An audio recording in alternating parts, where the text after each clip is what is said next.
Hello, thank you for joining me. Today I'm standing in the kitchen garden at Road Hall, which is a country estate in Cheshire.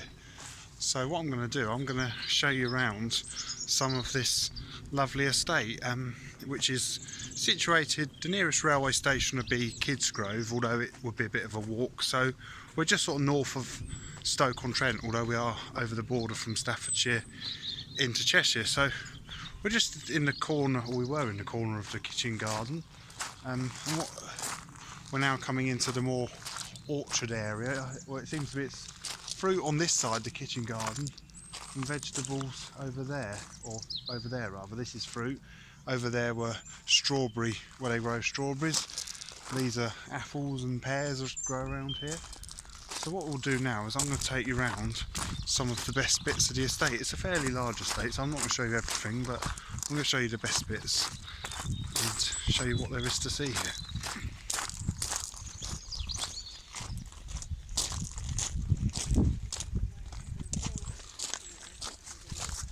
Quite like these arches of roses. I expect if we came here a bit later all the roses would be out, because today it's a very unseasonably warm day for February. It feels like it's summer. Well, in fact it's still the winter. There's a greenhouse here now. Let's have a look. If it's not too busy we'll go in, because there's some quite interesting fruit inside there. You can see they've got things like squashes and etc. I'm just going to...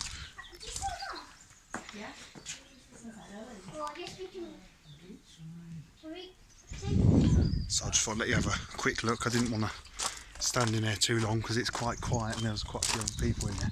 So what we're going to do now is we're going to leave the kitchen garden. We're going to go and explore some of the rest of the parklands. Looks like this little cottage here was perhaps the head gardener's house. It looks a bit too big to be a bothy, which was where some of the younger singles gardeners would live. So we leave the kitchen garden behind. We're going to head through this story.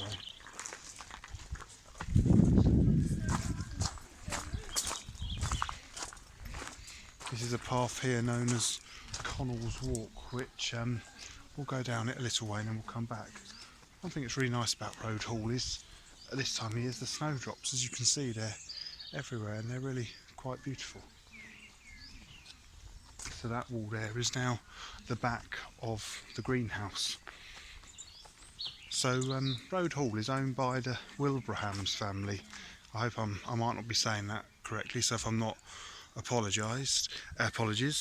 So they've always, as far as I'm aware, they've always lived in a house on this site, and we're about to see the house in a minute. Now, the house we currently see isn't the original house. The original house was a Tudor manor similar to Little Morton Hall, which we visited last year, and although I didn't actually do a video on that day, I did post some pictures just before Christmas.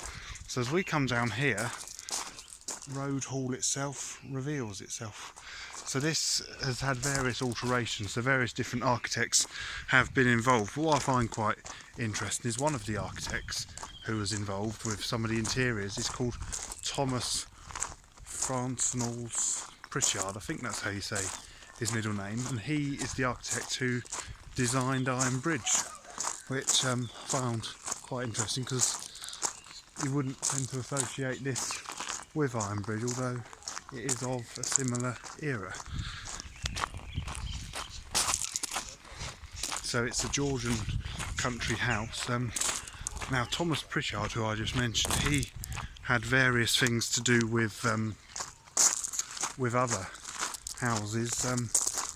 Some of the National Trust houses, or houses that are now National Trust, he worked on. One of them is Powys Castle and Benfall Hall in Shropshire, and Mawson Corbett Castle, although I know that's not National Trust, and Croft Castle in Herefordshire. So gives us a view of the house. So as we come down here, we're now skirting the house. You can't actually go in the house today, but there's a lot of grounds I'm able to show you, so I'm going to show you as much of the grounds as I can. I'm not going to quite show you everything because, like I say, I like to show you some of the stuff and then you come back and visit it for yourself. and it's only £5 to get in here, which is very good, I think.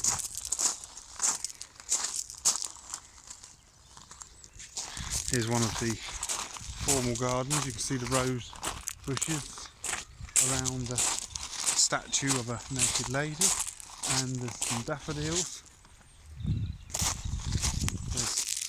There's the house behind us.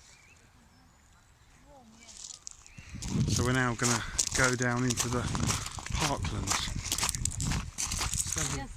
Now, a bit like the house, the parklands had various alterations over the year, but one of the people involved with the parkland is Humphrey Repton. Now, probably one of his most famous works is Attingham Park in Shropshire, but he also did a while back, I'll have to put a link to it, I was walking the South Bucks Way down in Buckinghamshire, and we walked through the Shardlows estate where Humphrey Repton designed that one. So we're just going to go through this tunnel of rhododendrons now.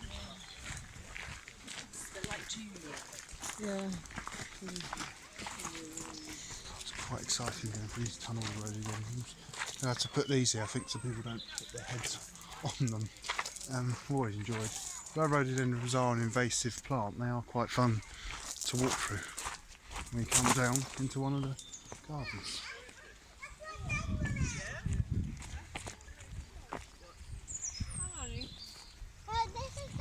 Quite a nice little pond down there. We're going to go further into the rhododendrons now. Look, you can see there's more rhododendrons. There's one up here. It's a bit early for most of them to be out in bloom, but there is one here that is. And you can see you've got lovely purple flowers.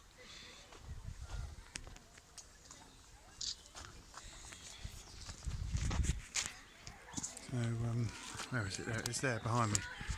Now what we're going to do, there's something down here which is quite a fascinating feature in the garden. We go down this rocky path here through like a rockery. I really like these sort of gardens where the path, wind through the rocky sort of areas, and they take you, they're going to be leading to somewhere exciting, and that exciting place is just round the corner, around here. See, the path goes that way, but I'm going to take you down this one.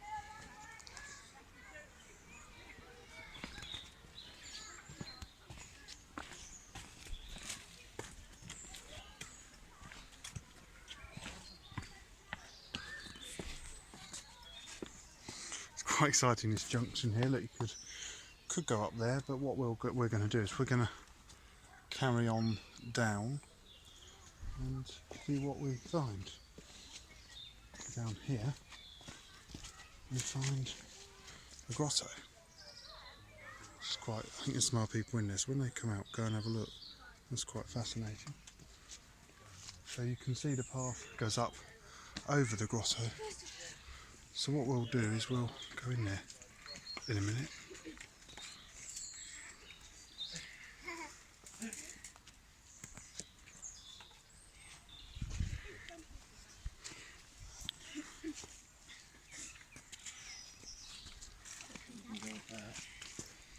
So we'll go into here now.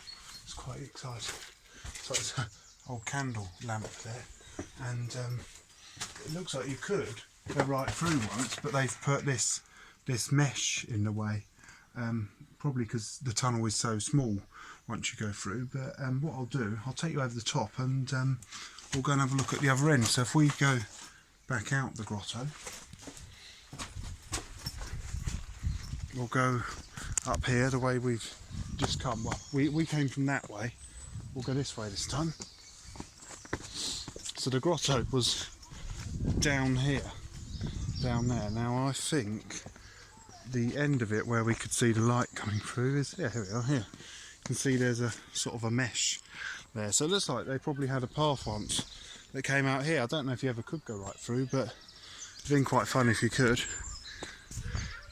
But now you can just go in and out. But what I'm going to do now is I'm going to follow the path on down here. So we've sort of done a circle round here, and we're going to go on down and see what else there is to see. I mean, if we won't do it in today's video, but I've taken pictures. If you follow the paths through the woods that way, there's a lot of snowdrops to see, which are really quite beautiful, but I've taken pictures.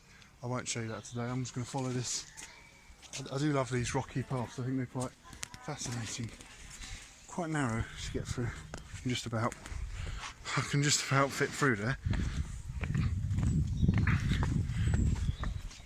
So yeah, it's really quite exciting. I've always enjoyed, ever since I was a child, I've enjoyed exploring gardens like this. Oh, and we now have some water. There's a stream, which this rocky path here follows the stream, so I think we'll do that.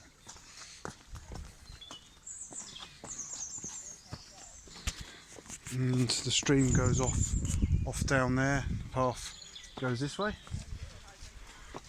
So if you are sort of in Cheshire area, do come here. It's really worth a visit. You can have quite a few hours of running around these paths. We come back up here onto a more wider path.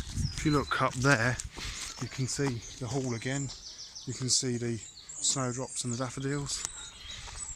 Now what we're going to do, we're going to follow this path which goes down to the lake. Now you can see we came out there and the stream goes along here and it opens out into a pond. Now another thing that's quite fun they've put around the gardens and the woods here are these animals made of sticks.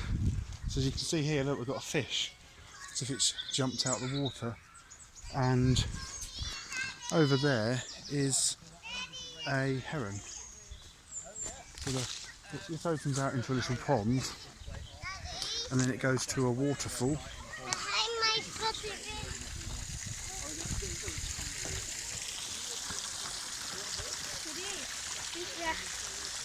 Sorry. So, yes, you can see the pond becomes a waterfall, and the water then carries on. It must go down underground, because what we'll see when we go down there, so that path up there, that goes into the woods where most of the snowdrops are, but there is snowdrops everywhere else. There's a Lutyens style bench there.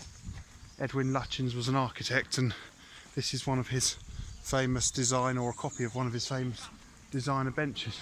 So I think now the water must go for a sort of a culvert under here, because down there, you might just be able to see it, is the lake,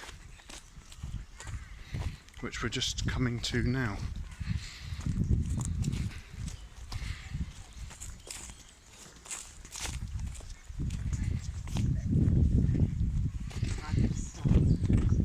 So as I said about the water, it must be in like a culvert all the way down. It comes to here, boathouse. So we're not about to get on a boat and go for a trip on the river, as exciting as that would be. That isn't what we're about to do, but I can hear the water. You can see out onto the lake. So we're going to climb back up, and we're going to walk to the lake rather than take a boat.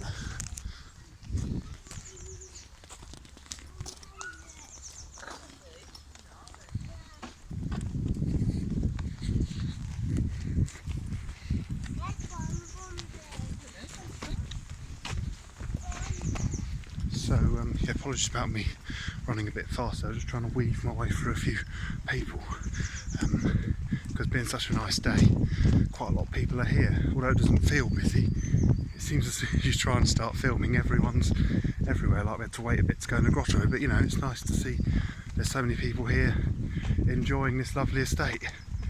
So there's the lake just out there, and see over there's an obelisk, which is it's just a small ornamental obelisk, I believe. Now what I was saying about Humphrey Repton, how he designed some of the grounds, one of his things was he likes it so you walk through the grounds and suddenly a view reveals itself. Now I noticed that when I was looking at the ice house earlier on. You're at the ice house and suddenly the main house revealed itself. Now what I can see here, I don't know if the camera's going to pick it out, but you look across there, it's pretty hard to see, but where those coniferous trees end there, through a gap in the trees I can see Malcop Folly, which is an ornamental castle, and we might go there next. I haven't decided that yet. If we don't go there today, we'll certainly go there another day, but we probably will go there next. On this, by the way, this tree here is a swamp cypress. So what I'm going to do, now we're down by the lake, I think I'm going to leave this video here. So from Road Hall in Cheshire, thank you very much for watching and goodbye.